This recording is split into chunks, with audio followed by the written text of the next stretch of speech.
Почитувани гледачи на телевизија Стар, нашата програма ја продолжуваме со разговор во студиото наше, а гост или соговорник мој во наредните минути ќе биде господинот Зоран Биковски, социолог и истражувач.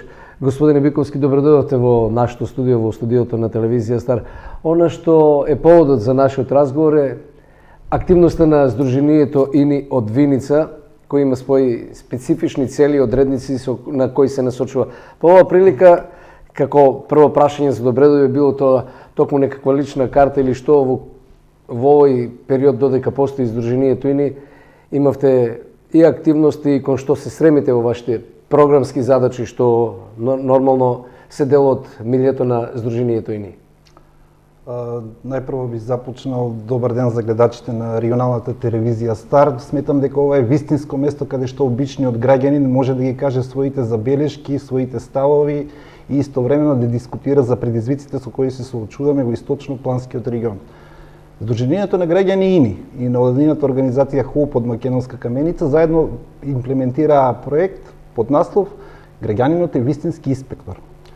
Се имплементираше повеќе од 6 месеци, при што целта на проектот всушност беше да се види каква е положбата на работникот, како е заштитен во рамките на неговата област, односно остварувањето на правото на работен однос и задоволство од својот труд, и како постапува трудовиот инспекторат.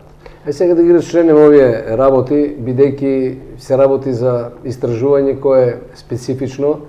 Сите во овие денешни времења имаат некаква база со работничките права, посебно невладиниот сектор кој се занимава со тоа. Актуелни се многу нешта за проширување на работното време и така натаму. И така натаму, вие во ова ваше истражување да се занимавате со правата од аспект на некакво видување на постапувањето на трудовиот инспекторат во источниот регион.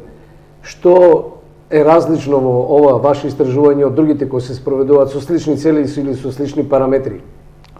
Па јас би започнал со следното, дека најпрво и во самиот извештај на Европската комисија беше детерминирано и беше посочено дека еден од предизвиците со кои што се соочува населението во нашата држава е дека постои сива економија, работа на црно, но пред се дека постои трудова експлоатација. Ако го земеме источно-планскиот регион кој што е втор од позади по богатство или е меѓу двата најсиромашни региони во нашата држава, факт е дека се случуваат одредени работи кои што притискаат да се создава незадоволство. Ваквото незадоволство и од истражувањето во последните неколку години укажуваат дека сериозно постои иселување пред се на помладата, меѓутоа веќе и на постарата популација надвор од нашата држава.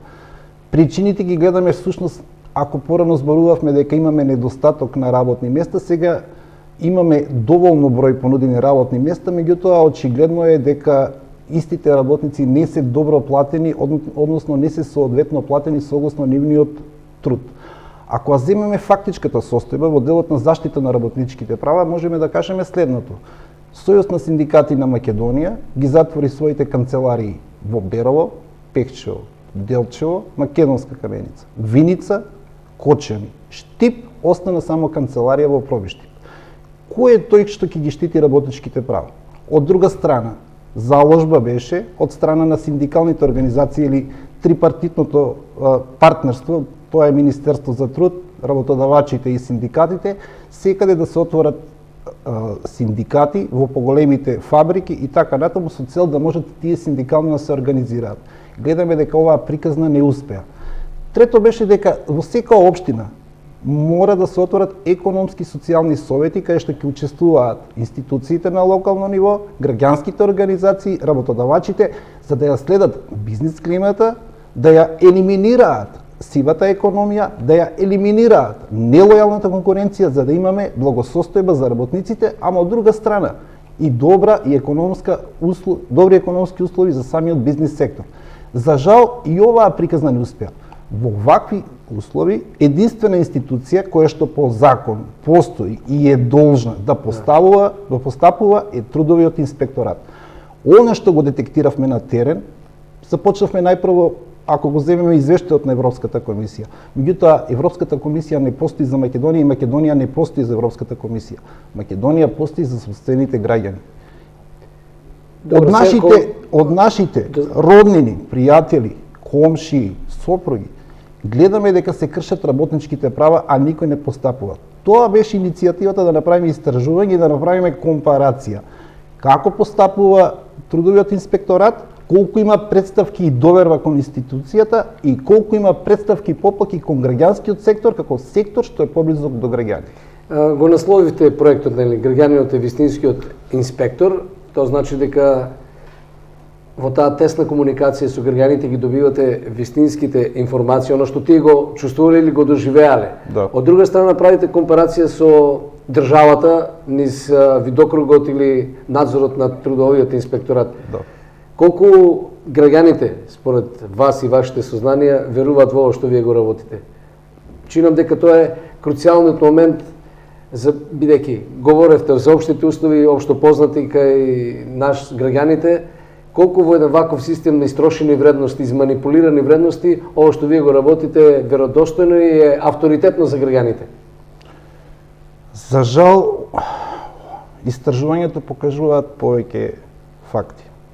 Најпрво е тоа дека ако ги споредиме бројките, а бројките се немилосрдни, ако погледнеме статистички, од информациите што ги добивме по слободен пристап до информации од трудовиот инспекторат, по сите инспекторати кои што ги сумиравме, дали во 2017 имаме максимум околу 1300 пријави кај трудовиот инспекторат. Споредивме со бројките до пријавите до Гласен текстил, граѓанска организација, Хелсиншки комитет и невладината организација КХАМО Делчево, имаме над 4000 пријави. Во очини пријавени директно од граѓаните, работниците во приватниот сектор дека им се кршат нивните работнички права. Овој тренд продолжи со зголемување. Значи, овие бројки имаме континуирано раст од 10 до 15% од година во година, така да еве во 2019 само до јуни месец има повеќе од 3000 пријави до граѓанскиот сектор. Меѓутоа не е само да се пријавува. Има пријави кај трудовиот инспекторат. Меѓутоа увидивме, ако ја земеме прво нивната основна функција, основната функција на трудовиот инспекторат е да действува превентивно. Согласно пријавите и решенијата издадени, гледаме дека има пријави и има решенија. Нема прекршочни постапки со која се казнува институцијата, односно фабриката или економската единица, а од друга страна, ако зборуваме за превентива, верувајте, не е спроведена ниту една едукација во целиот источно-плански регион. Ако тоа им е примерната функција, тоа укажува дека постојат сериозни индиции дека трудовиот инспекторат не си ја врши својата работа, казнува по нарачки, а од друга страна не спроведува едукација. Решенијата, исто така, откако ги издаде, не постои доказ дали повторно го посетиле местото, односно економскиот оператор или субјект, дали ја спровел упатството да направи измена или тоа е оставено на милост и немилост. Од овие ваши статистички бројки, на што може најмногу да се посети внимание, односно на што највеќе или најмногу се жалат граѓаните кога доаѓаат кај вас или кај другиот невладин сектор? Сигурно има нешто што е значено како социолошки феномен во ова социолошко време на апсурдите. Така, она што е основно е дека граѓаните ја губат довербата во институциите, сметаат дека институциите се во силна спрега со бизнис секторот.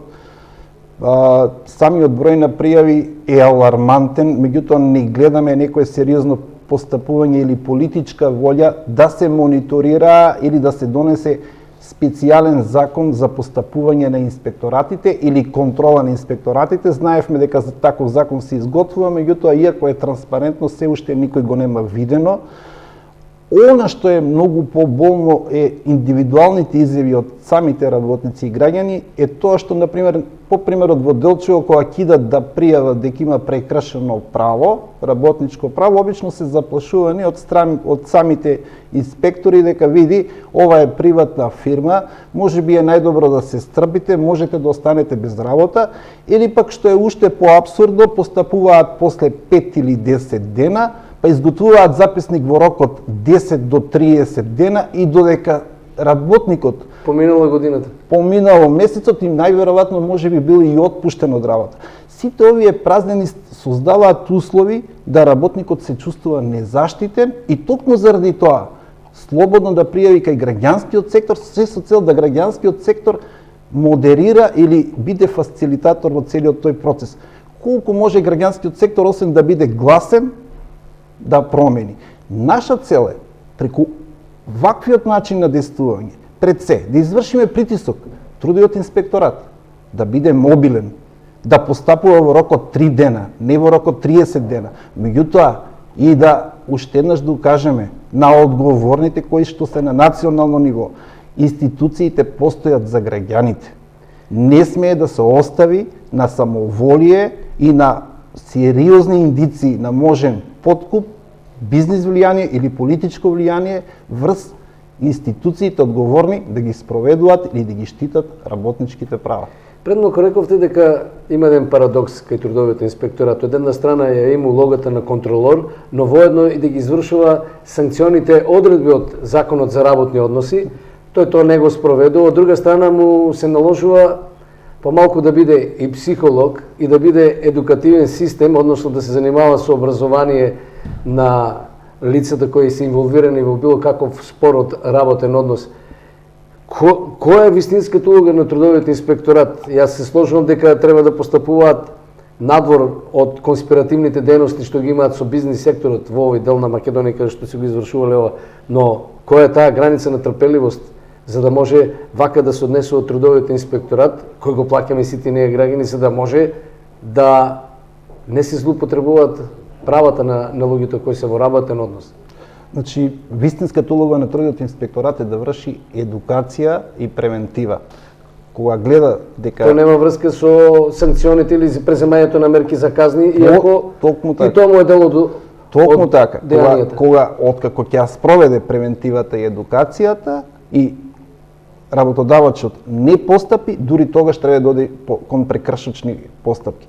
Но она што е нажално, во овие 3 години, согласно самите изјави што ги добивме од трудовиот инспекторат, по пат на барање за информација од јавен карактер, не постои ниту една едукација, ниту едно упатување, укажување. Значи, или имаме решенија за отклонување, или воопшто нема ни постапок. Кој треба да се упати на тие специјални паралелки, условно да кажеме во наводници, од страна на трудовиот инспекторат? Значи, кои се тие луѓе што треба да дојдат и да се обучуваат за нешто? Постои пред се државен трудов инспекторат, тие треба да си ги обучат вработените во оделенијата за трудов инспекторат. Второ што е потребно? Потребно е подитно канцелариите и зградите на трудовиот инспекторат да бидат видно обележани. Например, во Делчево е дури на втори спрат треба да се качите за да дојдете од трудов инспекторат, на зградата никаде не стои наслов. Трето, потребно е во ово информатичко време секој оделение за трудов инспекторат да има своја веб страна на која ќе може да пријавуваат. Четврто, по примерот на пазарниот инспектор, како што е поставено на секоја продавница, пријави неправилност и телефонски број, тоа го нема во ниту една фабрика и на ниту едно место. Значи, гледаме дека ова не може да биде случајно. Ова е свесно, се со цел за да се штитат одредени интереси на некој кој што има корист од тоа. Ние отидовме и чекор понатаму. Одржавме 8 работилници во Пехчево, Делчево, Берово, Македонска каменица, Проби, Штип, Виница и така натаму. На сите тие работилници покрај учесници од работниците имаше учесници од бизнес сектор, затоа што сакавме да чуеме изворно од бизнес секторот која е причината за да постојат повреда од правата на работен однос. Еве што ни кажаа бизнес секторот. Најпрво тие рекоа дека не е тоа чисто прекршување на право на работен однос и едноставно сметаат дека сабота е работен ден кога е потребно да заработиме доволно за да има пари за институциите или за инспекторите да функционираат. Очигледно дека сите, бидејќи сите знаеме дека во текстилните фабрики се работи и сабота, а понекогаш и недела, тоа е како премолчено правило. Тие укажаа едни многу важни работи. Сакат во делот на текстилството да бидат ослободени 2 месеци кога се менја краток и долг раков и имаат загуби да бидат ослободени од придоници. Сакаат мерките кои што се преку Агенција за вработување да бидат транспарентни и достапни. Знаевме дека имавме неколку конкурси кои што беа за субвенционирање за плати кои траја само 3 часа. Тоа се вика кој прв дознал, прв услужен. Значи правилото прв дознал, прв дошол, прв услужен мора да биде елиминирано. Понатаму сакаат да одредени подрачја, како што е Пехчево, 3000 жители во шумите, Да. Берово, не може да биде исто третирано Штип да биде рурално подрачје и Кочани и да биде рурално подрачје третирано Пехчево, Берово, Македонска Каменица и Делчево. Значи тие се вистинските рурални подрачја. Не да се оди по европска номенклатура, туку да го прилагодиме кон нашето реално живење. Со тоа би имале 30% повеќе субвенции, знаеме со каква инфраструктура се соочуваме, за да бидат стимулирани нивните странски партнери да го донесуваат богатството што треба да го вложат, за да имаат подобра бизнес клима. Значи и бизнес секторот има сериозни забелешки како да се унапреди бизнес климата. Инаку, посебно се радуваат на последната одлука со која се субвенционираат растот на платите, кои што ќе бидат поддржани. Меѓутоа, од друга страна критикуваат не се само да биде предлог решение кој што ќе се промовира по 3-5 месеци, 9 месеци, една година, туку решенијата и практично се реализираат затоа што е тоа ветување што им е дадено пред една година. Колку реално од оваа мерка субвенционирање на платите ќе добијат граѓаните? Има размислување. Едни економисти ја поддржуваат, други велат ќе бидат манипулациите присутни, бидејќи ни целото истражување и резултатите за кои говориме се дека има манипулативни варијанти. Сега, некои од работодавците ќе плаќаат плата или ќе ги осигурат вработените на минималната, долната граница за осигурувањата сите во фондовите кои дадат парите, а од друга страна ќе конкурираат повторно за субвенции, што на крајот на криштото ги остава со куси ракави работниците, никој друг. Значи, пред се од субвенционирањето користа имаат работодавачите, тоа е сигурно затоа што им поддава поддршка на бизнес секторот. Всушност сите наши влади до сега, иако велат дека се застапуваа за работнички права, всушност тие се застапуваа за да можат бизнисмените да имаат подобра бизнес клима, за да може да остваруваат приход и на тај начин да делат плата, ништо повеќе. А во делот на субвенционирање на платите на работниците, знам дека се изготвува решение и по тоа решение би било дека најмалку 3 до 6 месеци требало на лицето да му биде издавана таа плата од 12, 14 или колку илјади денари, па да биде дури тогаш субвенционирано во период од 3 години, при што не му ја субвенционира платата, значи тие 2 до 6.000 денари треба газдата да си ги обезбеди, се субвенционираат само придонесите, при што персоналниот данок повторно работодавачот си го плаќа.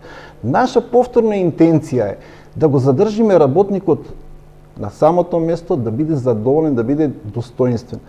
Оваа трудова експлоатација се рефлектира со сериозно иселување пред се во Брегалничкиот регион. Иако гледаме дека постои незадоволство и воопшто и во Штип и во Кочани. Од друга страна, имаме здравствени проблеми, значи истрошувањето на организмот на еден работник кој што работи повеќе од 50 часа во текот на една работна седмица е сериозен проблем. Проблем представува и моментално повикот што го има или предлогот што го имаат работодавачите да не биде платена и овие 30 минути пауза што постојат. Значи треба да сватат дека ако сакаме младите да ги задржиме, потребни се сериозни зафати од страна на државата, при што улогата на институцијата треба да биде сериозно сватена, институцијата да биде одговорна, да го заслужува вниманието на работникот, довербата на работникот, да верува во него. Трендот на зголемени пријави значи дека народот се охрабрува и тоа е добро. Ние као граѓански сектор, пред се, невладината организација ИНИ, невладината ХОУП, ХАМО Делчево и многу други, кои што се борци за човекови права, сигурно дека ќе дадат посебен придонес. Уште еднаш благодарност и до Фондацијата Метаморфозис, која што го спроведува проектот, кој што е поддржан од Европска унија, за да можеме да испратиме сериозна препорака да трудовите инспектори постапуваат на терен и да сватат дека се платени од работниците, од нивната пот и дека постојат за нив. Да го завртем малку проблемот и кон нас медиумите, колку во ваквите активности ваши ние со својата информативна програма и редица на други медиуми што ги има, или кај сте може да се обратите, влијаат врз однесувањата и на работниците и на трудовиот инспекторат? За медиумите можам да кажам дека вие сте наши сериозни сојузници, наши партнери и вие всушност сте партнери на граѓаните. Она што е најважно е да информирате правилно што е тоа што се случува, да проверите што е лажна вест.